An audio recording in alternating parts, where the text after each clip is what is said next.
Okay, at talakayin lamang po natin itong isa sa mga accomplishment ng Police Regional Office, lalo na po sa pamumuno po ni Police Brigadier General Dominic Bacay. No, ito po nga napakalaki pong nahuli po na napaihi po dyan po sa lalawigan ng Quezon. Ito po yung mga picture, ipakita lamang ko natin. Ito po yung mga nahuli na mga driver at pahinante. No? Ang masama ko rito, driver pahinante lamang ang nahuli. Ito po yung mga sinasalin po nilang paihi po. Kumbaga pasingaw ang tawag dito ng mga LPG, no? Liquefied petroleum product. No? At balik natin, ito po yung mga nahuli. Yan po. At ito naman po yung mga gamit ho nila para panimpla ho. Ating pong talakayin ito isa-isa dahil nakakalungkot nga isipin na may mga, kumbaga yung ating pong mga tinatalakay na about paihi ho, dyan po sa Calabarzon, ay isa-isa na pong hinuhuli po ng ating pong mga otoridad. At syempre, of course, tayo po ay katuwang po ng mga pulis, tayo po ay tagapagbigay ng mga informasyon.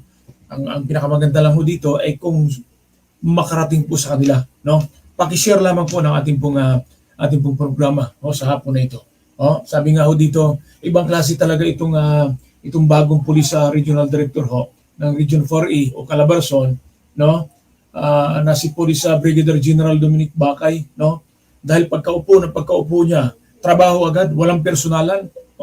Pag sinabi ho niya sa kanyang marching order, walang matulog, walang magpahinga, magtrabaho tayo, ulihin natin ang lahat ng uri ng mga illegal sa kanya pong nasasakupan dyan po sa Calabarzon. At pinatunayan naman po yan ni Police Brigadier General o ni General Bacay ang mga accomplishment na ito. At syempre, of course, maraming salamat din po sa lahat ng mga units o mga operatives, no, ng Region 4A, Calabarzon, PNP, dahil po sa kanilang malaking accomplishment. Kanya lamang mayroon pa rin mga iba na hindi pa rin matibag-tibag. Siguro, kulang pa ito ng kunting sundot, no? Atin po itong araw-arawin para mapanood nila at i-share po natin no, ang mga iba't iba pong mga detalye, no, kung saan po naroroon ito pong mga tinatawag nilang paihi. Okay? Dito po, sabi dito, trabaho lang. Agad nagtrabaho itong bagong talagang regional director. Pinangako niya na tugisin lahat ng illegal sa kanyang nasasakupan. Yan po ang kanya pong marching order at nagpakitang gilas agad. Kaagad si Police Regional Office o Police Regional Director, no, General Dominic Bacay, at sinalakay agad ang untouchable Mayroon po kasi mga untouchable na mga paihi dyan, no, na mga illegal na paihi. Kanya lamang wala untouchable sa kanya. Kahit sino ka man, babanggain ka nitong si General Bacay. Antimano sa kanila pong operation dyan po sa Quezon Province ay naristo kagad. Ito po yung mga taong naristo na 13. Accomplishment ito, malaking accomplishment ito na ating kapulisan. Pero mayroon po tayong mga ilan pa mga lugar o lokasyon na hindi pa rin na-read nitong ating kapulisan. So nakita nyo sa screen, yan po ang sinasabi pong naaristong 13 katao na kinumpiska ang petroleum products na nagkakahalaga 16.29 million. Ang laki nito. Hindi biro ito. Ang paihi operation ay minimintin ng isang alias Ricky. Ito po may-ari nito. May-ari po nito nagmimintira nito. Nitong paihi diyan po sa Quezon Province ay nagngangalan pong isang alias Ricky. Samantalang ang lote naman, ang lote na kung saan po ito naroroon, ito po yung lote ipakita natin. Ito po yung lote. Kumbaga yung lupa na yan, ang may-ari po niyan ay isa pong Rene Hermoso. Ayon po yan kay General Bacay. Yung lupa na yan. Nakita nyo may tanker doon. Yan po ang kanila pong mga ginagawa na mga illegal. Yung pagsasalin po nila. Ayan na. At ang raid na isinagawa ng mga tauhan ni General Bacay sa barangay po yan, sakop po yan ng barangay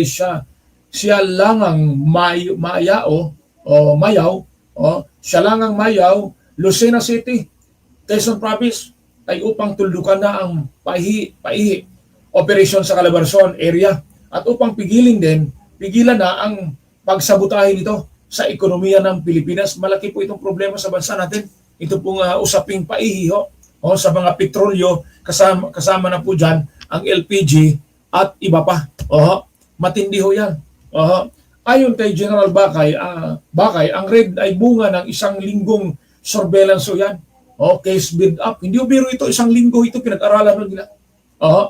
Build up ng Calabarzon Intel at Regional Special Operation Group o ARSOG na gumamit pa ho sila ho ng drone upang makita ang paihi o pasingaw ng LPG products sa lugar, upang makita po yung area. Kasi hindi po talaga matatanaw yan sa labas. Hindi ho makikita sa labas kasi matindi po ang bakod doon yan. Lahat po ng mga matataas ang bakod na may pumasok at lumalabas ho ng mga truck, may paihi po yan, may illegal ho yan. May mga illegal ho yan. Ito at magdamag maghapong hong binabantayan ho ng mga trupa ang compound ho at nakita na may pumapasok na mga tanker ho sa loob ng Lucena. Pero ito ay nagmula ho sa Dipo sa Sariaya, Quezon. Paano kaya itong nasa Barangay Ikirin sa bayan ho ng Pagbilao, Quezon? General Bakay, sir, ang may-ari ho nito ay si alias Amigo naman.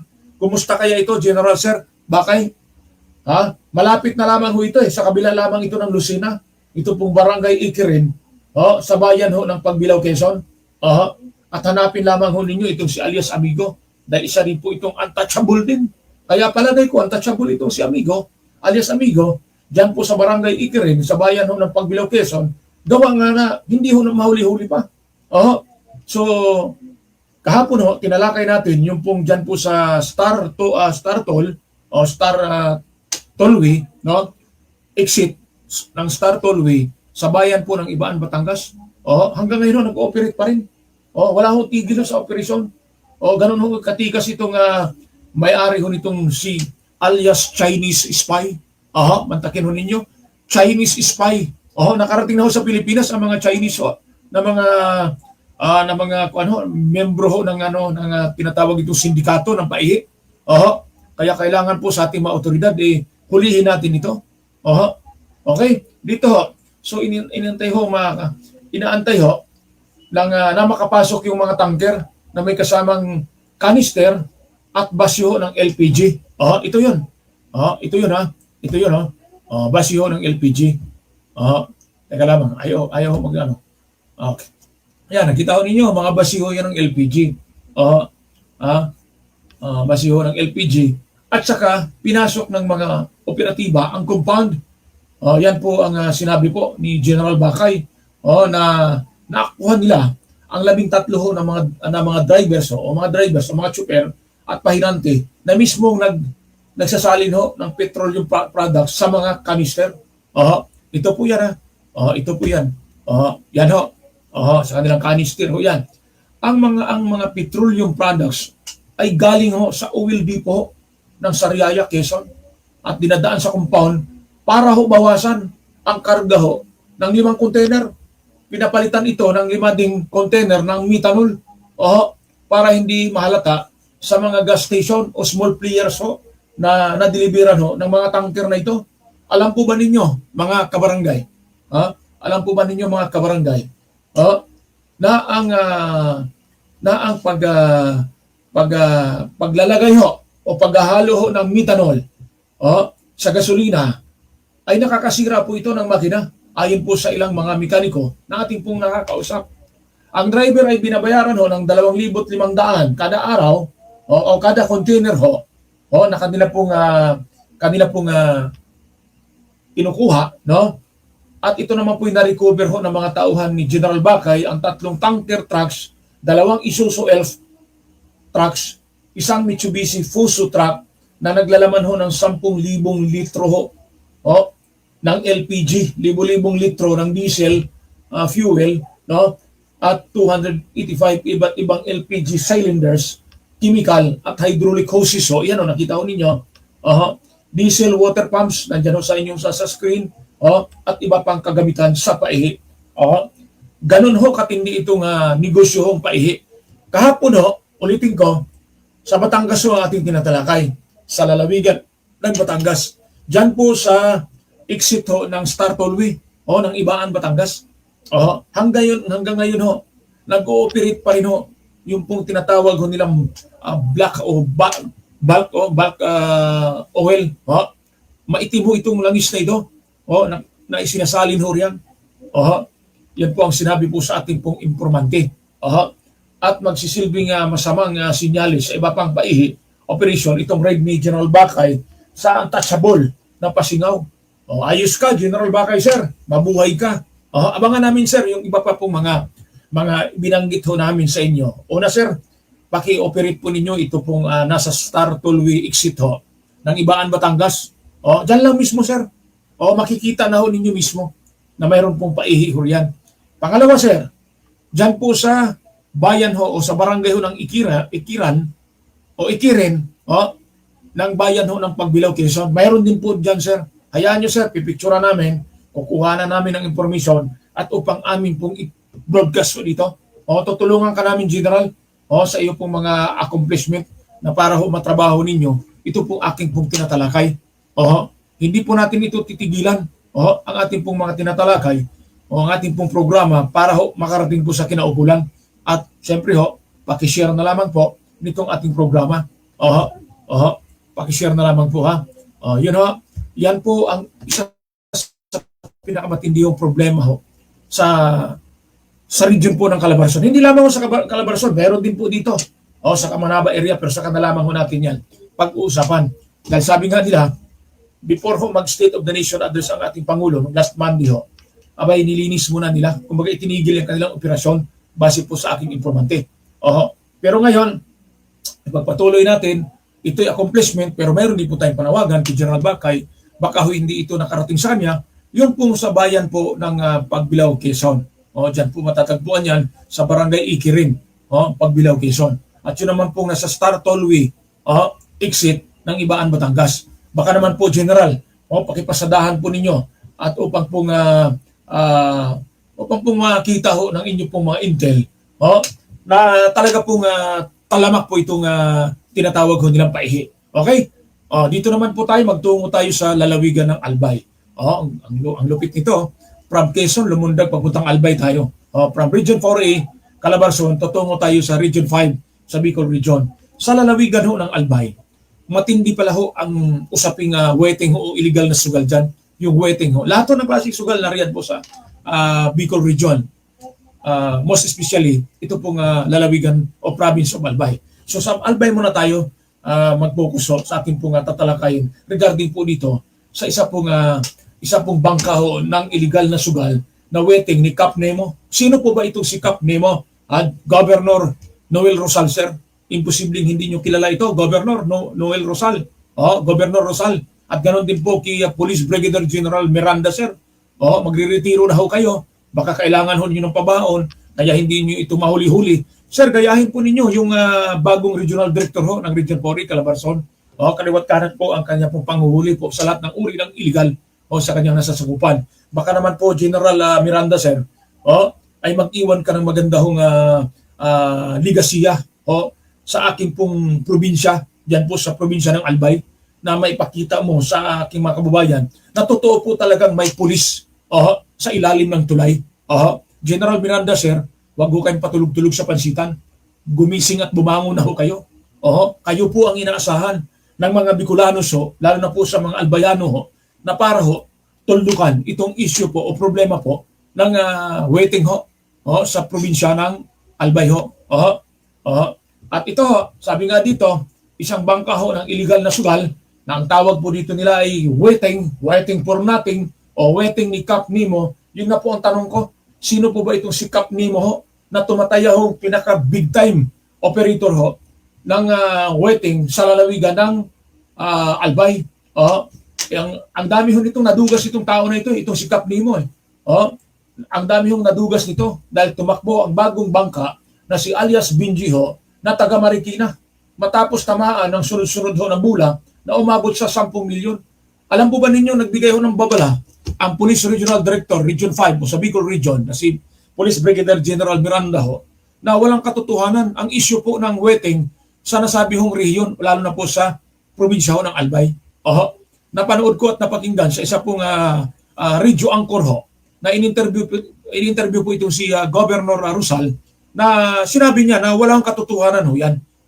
Pero mayroon pong naiparating po sa atin na impormasyon na ito nga ho, talamak po ang weteng. At alam po ba ninyo, ito, ituloy natin ha, mayroon silang cash bond. Biruin ho ninyo, ito pong pinakahari po na si Cap Nemo, mayroon po itong mga pumapasok ho na mga pinansir ho ng weteng sa Albay. Biruin ho ninyo, mantakin ho ninyo, illegal na hanap buhay, illegal na sugal, may cash bond pa na tinatawag ho sila. Ang sabi ho dito, meron na silang cash bond si alias Benji na nagkakahalaga ho ng 8 milyon na bond. At ang sabi ho dito, manatili na ito sa bulsa ho ni Cap Nemo. Kasi nagkaroon ng lukuhan ho rito eh. Nagkaroon ho ng unsihan ho rito. Nagkaroon po ng, alam mo na, illegal na nga, ini-illegal pa. Di ba? Itong weteng ho sa probinsya ng Albay ay ginawa na hong negosyo nitong si Cap Nemo. Ito po'y nahiwagaan ako. Sa tingin po ba ninyo, sino po ba itong si Cap Nemo? Mga kabarangay. Ano po ba ito? Ano po ba ang buong pangalan ho nito? Pangalanan natin ito pagdating ng araw. Sabi ho dito, ginawa na hong negosyo nitong si Cap Nemo at hindi naman ho gumagawa ng aksyon sina Albay Governor Noel Rosal at Police Regional Office 5, Police Regional Director Brigadier General Erosito Miranda.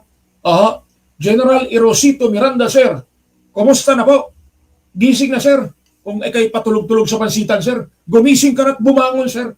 Manood at pakinggan mo itong aking programa upang magkaroon ka po idea na mayroon palang mga illegal na mga transactionist dyan po sa iyong area of responsibility. Paano gagawa ng aksyon ang mga Herodes na ito? Nakikinabang daw di umano sila. Tapos itanggi pa ho ito ni Gobernador Rosal. Patay tayo dyan. Patay kang bata ka. Sa katunayan ho, ay bukod tanging Legazpi City lamang ho, ang mayroon hong small town lottery. Legal ho ito. Ang tinutukoy ho rito ng ating pong informante. Ay ito pong tinatawag nilang small town lottery. Sa Legazpi City lamang ho. Sa ibang bayan ho, wala. Ayon po sa ating informante. At ang buong probinsya na ang pinapatakbo ay ang illegal na sugal na tawag nila dito, weteng ni Cap Nemo. Patuloy lang ho na sinasabutahe ho ni Cap Nemo ang gobyerno ni Presidente Bongbong Marcos Jr. Wag ko kayong pumayag, Pangulong Marcos. Pangulong Bongbong, nasabutahin lamang kayo ng isang lintik na Herodes na itong si Cap Nemo. Itong animal na ito. Ay, pasensya na po. Sorry po. Kung nakapagbura man ako. Ang tanong natin dito, ang ating Pangulo busy po sa lahat po ng mga ginagawa niyang trabaho. Katatapos lang po ng kanya pong SUNA o State of the Nation Address. At ano kaya ang maging reaksyon? Ano kaya ang reaksyon nito? Ni DILG Secretary John B. Cremulya, ang magaling hong sekretaryo ng DILG, na sabi po ng ilan kong mga kakilala abay namamangka ito sa dalawang ilog. Mantakin ho ninyo, namamangka sa dalawang ilog. Kumikiling sa Marcos, kumikiling sa Duterte. Yun po ang pagkakaiba nitong sekretary natin na magaling. Kaya nga sabi dito, ano po kaya maging reaksyon itong si Secretary ng DILG John B. Cremulya tungkol dito? Kung sa bagay sabi nila, sa sarili niyang probinsya sa Cavite ay talamak din ang illegal na sugal. Paano pa ang Bicol? At saka sa mga palad natutulog lang sa pansitan sina Rosal at Miranda. Si Governor Rosal at si General Miranda. Ano kaya ang maging reaksyon dito? Yun po ang tanong po ng ating mga kababayan. Magandang hapon po kay Boss Jovin Loria Mahilio. Magandang araw po, Hulika News TV at sa lahat ng nanonood ng programa. God bless, salamat Sir Jovin dyan po sa lalawigan ng Cavite. At ilagay po natin sa screen yung kanyang pong comment Maraming salamat. Ito yung pinakamabigat rito. Yung pong sekretary ng DLG, kababayan ito ni Sir Jovin Loria Mahilio, taga Cavite ito. Mismo sa baluarte niya ay hindi matundok-tundukan ang illegal illegal na droga, illegal gambling, illegal na lahat po yan. Ang illegal nandiyan na po sa probinsya po ng Cavite. Kaya ang tanong po ng taong bayan, ano po ang maging aksyon ay siyempre ho, walang aksyon si Secretary. Dahil nga po mismo sa sarili niyang baluarte, hindi niya malinis-linis ang lahat ng klase ng illegal. Sabi nga ho rito, ang balita hong kumakalat sa ngayon sa Albay, 3 araw lang bumula itong si alias Benji ho at nalusaw na agad ang kanya pong puhunan, ang kanya pong kasban na 8 milyon. Ganun katindi ito. Si alias Benji ho ay pangatlong bangka na ho na tinakbuhan nung itong si Cap Nemo. At may kasunod pa kaya silang maluko o may kasunod pa bang maluko itong si Cap Nemo? Ang problema ho rito, hindi mo pwedeng inimanda itong si Cap Nemo dahil ang kanila pong transaksyon at kanila pong hanap buhay ay illegal. Kaya wala hong habol itong si alias Benji na tinatawag ho nila. Matibay din ang hasang nitong si Cap Nemo. Ay paano ho dititibay ang hasang nito? Ay parang hasang ho ito ng ng pating ho . Kasing kapal ho o kasing tigas ho ng hasang ho ng pating. Ito dahil bakit negatibo na ang dating niya sa larangan ho ng weteng at sa sinasamahan pa din ng mga bangka. Ang problema ho rito, marami pong nauuto na mga bangka. Yun po ang problema ho dito .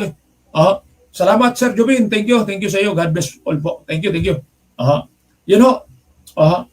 Gaano ba kalaki ang kinikita ho ng weteng sa Albay? Alam mo ba? Yan nga ang tanong natin. Alam ba ito ni Governor Rosal? Imposible ho . Utot nga ng kapitbahay ni Governor Rosal. Alam mo niya kung sinong umutot . Ay mabaho . Pag sumingaw ho, talaga hong malalaman ho yan. Kaya imposible hong hindi alam ito ni Governor Rosal kung magkano ho ang kinikita ho ng mga bangka o ng mga operator ng illegal na sugal na weteng sa kanya pong lalawigan. Bakit sobrang tahimik itong si Governor Rosal sa weteng ni Cap Nemo? Magkano o paano kaya? Di ba? Dati ho, nung naupo ito nung una, kasi nasuspindi po ito, tinanggal po ito sa pwesto, maingay ho ito . Tsaka gusto ito ng mga taga-Albay. Kasi matulungin na politiko ito. Itong si Governor Noel Rosal. Kanya lamang ho, aanin mo yung pagiging matulungin kung ang iyo namang kapaligiran ay sandamakbak po ang uri ng mga illegal. Illegal na fishing. Marami pong illegal fishing mo dyan sa Bicol. Baka hindi alam ni Governor, ituturo ko sa kanya kung gusto niya. Ang unang tumakbong bangka ni Cap Nemo ay itong si alias Intal. Siyempre, nadugasan ulit. Mandurugas itong si Cap Nemo . Nadugasan ulit ito. Nadugasan ng halagang 7 milyon na cash bond money. Galing may cash bond money pa itong mga ito. Ang pangalawang nabahag, ang buntot, ay ito si Cap Bertosio na hindi na nakakuha ang tinamaan ng 13 milyon sa kita ng bola niya sa loob ng 20 araw. Lintik na ito. Ang lupit ho. Ano po kaya ang masasabi dito ng ating pong mga kababayang mga Bicolano? Ang lupit mo, Cap Nemo, sir. Ang balita sa ngayon, si Cap Nemo ay naghahanap po ng bagong mauutong bangka na naman. Mauutong financier. Matapos hindi makabayad si alias Benji ng tama ng mga parokyano nila. Yung mga mananaya ho. Kailangan nilang bayaran yan. May papasok pa kaya sa bulsa nila? May maluloko pa kaya itong si Cap Nemo sa kanya pong recruitment? Parang itinapon mo sa hangin ang tai mo. Pag nagkataon, pasintabi po sa mga kumakain. Diyan lang kayo mga kabarangay dahil marami pang developments sa weteng ni Cap Nemo. Lalo na ang magre-retire. Excuse me po. Magre-retiro na itong si General Miranda sa Agosto 27 . Ay may tinatawag ang ating pong mga opisyal, ang ating pong mga general na pabaon. Ito na siguro yung pabaon kaya hindi na ginagalaw ni General Miranda yung weteng sa Albay dahil sayang din yung pabaon. Magkano lang naman makuha niyang retirement fee galing sa gobyerno. Napakaliit lang kahit general pa siya. Hindi po sapat. Ay kung mayroon kang retirement fee siguro ng 100 milyon, hindi ka na magloko. Di ba ho? Ay kung ilang milyon lang naman ang retirement mo, ay dito ka na. Kikap Nemo. Dahil tiyak ho, ang 20 milyones dito, sisyo lamang ho, kikap Nemo. Di ba ho? General, ilang probinsya ho yan? May Masbate ho, may Catanduanes, may Albay, may Camarines Sur, may Camarines Norte. 5 probinsya ho yan . Ganun ho kalaki ho yan, ang Region 5. at marami hong manunugal ho dyan sa probinsyang yan. Kaya iba ho yan. Di ba? Okay, lundag naman ho tayo dito sa ating pong pinakahuling topic sa hapon na ito. Ito pong isang DDS vlogger ho. Na ito na naman, naglalabas ng mga fake news, mali-mali na naman po. Pero baliwala lang ho sa kanila, lalo na po sa mga DDS followers ho. Na kahit ho fake news ang ilabas ho na kanila pong mga ay iniidolo, ay okay lang ho sa kanila. Di bali ho silang lukuhin, basta DDS pa rin. Di ba? Ito pong si Sas Rogando Sasot ho. Nag-public apology kina NBI Director Melvin Matibag at sa kanya pong may bahay na si Representative Ann Matibag. Naglabas ho ng pampublikong paghingi ng paumanhin ang kilalang vlogger at pro-Duterte ho, commentator ho, vlogger na si Sas Rogando Sasot ho, kay National Bureau of Investigation Director Melvin Matibag at sa asawa nitong si San Pedro Laguna Representative Ann Matibag matapos bawiin ang nauna niyang pahayag na umano'y may pagmamayari ang mag-asawa ng na isang mamahaling bahay ho dyan po sa California, United States of America. Yun ang problema ho. Kapangalan lang pala ni Director Attorney Melvin Matibag at ang kanya, hindi pala pag-aari ho ng mag-asawang Matibag. Kaya ito ho isa sa mga problema ho na ang galing ho nila pagdating ho sa fake news. Kanya lamang ho, wala ho tayong magawa. Lalo na po sa mga DDS followers. Dahil kahit ho, karton na lamang ho, ang kanila pong isinasamba, ang kanila pong hinahangaan, at kahit naging bastos ang Vice Presidente, ang magkapatid na Duterte ho, na parang mga mukhang adik naman, ang mga hinayupak na ito, ay patuloy pa rin ho nilang hinahangaan. Siyempre ho, same feather, flock together. Pinagbibintangan nila ang Pangulo na bangag, pero sila pala ang mga tunay na bangag. Sabi nga po ni Mayor Bastijo ng Davao City, ang ingay na naman ho sa social media. Hindi niya unahin ang problema sa kanya pong syudad, na binabaha ang syudad niya. Kanya lamang ang kagandahan ho sa Davao City. Kahit na ho malubog sa baha, kahit mga, wag naman sana pangit pakinggan, pangit yung sabihin, hindi naman tayo ganun kabastos, di ba? Kahit ho anong mangyari sa kanila, ay DDS pa rin sila, Duterte pa rin ho sila. Yun ang kagandahan ho sa kanila. Kaya marami ho ako mga followers na mga DDS dito ay nag-leave na po sa akin dahil po sila bullshit na bullshit sa aking mga sinasabi.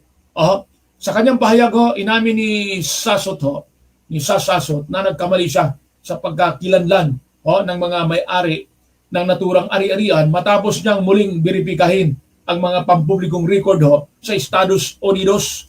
May kasabot ito sa Amerika, tiyak ho. Paano ho yan maberipika? Sino po ba itong si Sasot? Di ba ho? May mga kasabot ho ito na meron din silang vlogger na sa Amerika Maingay na maingay. Ang pangit naman ng mukha. Magkapangalan lamang ang tunay na mga may-ari at ang NBI Director at Kongresista dahil dito binawi niya ang kanyang naunang social media post at humingi ng paumanin sa mag-asawa. Yan ang sinasabi ko. Think. Isip muna bago i-post. Think before you click. Di ba ho? Tama po ba? May tama ako. Nauna nang mariing itinanggi ho ni Director Matibag ang aligasyon at iginiit na wala silang anumang ari-arian sa ibang bansa. Ayon sa kanya, lahat ng kanilang mga ari-arian, ayon po ito kay Director Attorney Melvin Matibag na lahat daw po ng kanila pong ari-arian ay nakasaad sa kanila pong SALN o Statement of Assets, Liabilities and Net Worth. At tinawag niyang totally fake news ang naturahong akusasyon. Alam naman po ninyo, pagtatak Duterte fake po talaga. Di ba? Pag basta tatak Duterte, sabi nila makakauwi na rin po ang kanyang tatay. Ano iuwi doon? Picture? Karton? Iuwi nyo? Pati ba naman ako paglulukuhin nyo? Huwag na nyo ako paglulukuhin. Di ba ho? At kung magmura pa kayo sa Pangulo, matindi. Tapos ngayon, pag pinaimbestigahan kayo, dahil may nagawa kayong pananakot sa Pangulo, sasabihin ninyong joke lamang yon. Ano kayo? Hilaw? Kung kayo dyan sa Davao, katanggap-tanggap o tanggap po ninyo ang pambabastos ng inyong pong mga iniidolong Duterte dito sa Metro Manila, hindi pwede yan. Kaya nga hindi niya natuldukan ang drugaw sa loob ng 6 na buwan dahil puro kahambugan lamang po ang alam ng dating Pangulong Digong Duterte. Sasabihin naman nila, adik siguro ito kasi galit sa Duterte. Yun ang sasabihin nila. Eh baka kayo ang addict. Mas marami po ang followers ng Duterte ho na addict. Addict ang mukha, hindi naman addict sa droga. Di ba? Linawin ho natin na hindi naman ho addict sa droga. Addict ko ang mukha. Tingnan po ang mga mukha dito. Yung pong sumisigaw na maglindol. Yung pong si Boy Lighter. Tingnan mo yung mga mukha nito. Yun bang sinasabi ninyong bangag? Yun po ang mga mukhang bangag. Yung mga hitsurang yun. Di ba? Lumutang ang isyo kasunod ng pagtistigo ni Director Matibag bilang saksi ng House Prosecution Panel sa impeachment trial ni Vice President Sara Duterte, kung saan sinabi niyang tila layunin ng maling aligasyon na strain ang kanyang kredibilidad bilang testigo. Ito yung mga bataan ng Duterte vloggers na mahilig sa fake news. Kaya nung tumistigo, ito pong si Director, NBI Director, Attorney Melvin Matibag, diniba agad nila. Ganon kagaling mo itong mga ito. Ganon kagagaling mo itong mga DDS vlogger. Naghihintay lamang mo sila. Kaya ang style ho nila, pag mag-opinsa ho, pag may opinsang ginagawa po ang mga Marcos, loyalist, po, walang hiya. Pagkatapos yan, babanatan ho nila. Whether ma-fake news man o hindi, tignan mo lamang ho, yung vlogger ho ng DDS vlogger, 13 years old. Kaya nga bobo nga talaga eh. Wala pong mga pinag-aralan ito eh. Bakit ko nasabing bobo? Alam mo ang batas na bawal ho, ilabas ho sa social media ang pagkatao ho ng isang minor de edad. Dahil nga bobo, katulad ng kanyang amo na bobo din, kaya nagkasama-sama ho sila. Okay, maraming salamat po sa inyo. At hanggang dito na lamang po muna tayo kung saan tayo mapunta nito. God bless po at mabuhay po tayong lahat. Bye-bye!